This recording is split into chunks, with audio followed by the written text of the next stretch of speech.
Bonjour chers frères et sœurs de l'église de Jésus, nous sommes aujourd'hui le vendredi 29 avril 2022 et nous allons terminer la méditation de Romains chapitre 3 en regardant les versets 21 à 31.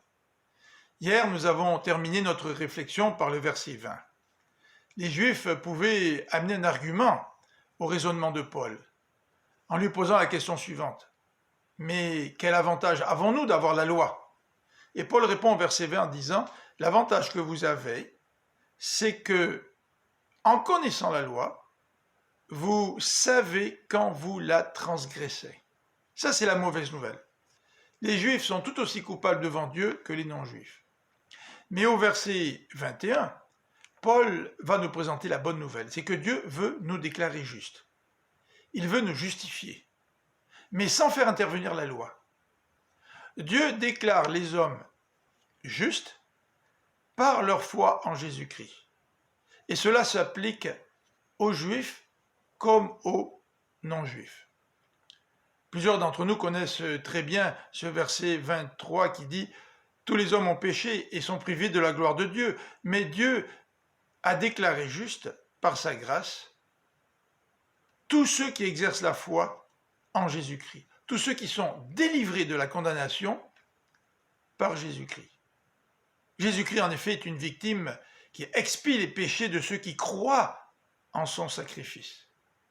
Son sacrifice démontre la justice de Dieu. Dieu reste juste, même s'il me déclare, moi, Philippe, juste, alors que je n'accomplis pas la loi. Dieu reste juste, parce que quelqu'un d'autre paye à ma place. Et Dieu me déclare juste lorsque j'exerce ma foi au sacrifice de Jésus-Christ qui a pris ma place et qui a été condamné à cause de ma culpabilité. Lui, qui est le seul à avoir accompli parfaitement la loi. Existe-t-il donc dans ce contexte une raison de se vanter? Non, dit l'apôtre Paul. Car ce qui compte, ce n'est pas le principe du mérite. Je ne mérite pas d'être déclaré juste, parce que je ne peux pas appliquer la loi parfaitement. Mais ce qui compte, c'est le principe de la foi. Dieu devient donc ainsi le Dieu des Juifs, mais aussi le Dieu des non-Juifs. Paul termine par une question. Dans ce cas-là, allons-nous annuler la loi au moyen de la foi? Non, non. Même si nous sommes justifiés par la foi, la loi reste importante. Et nous verrons pourquoi dans les semaines à venir. Que le Seigneur vous bénisse.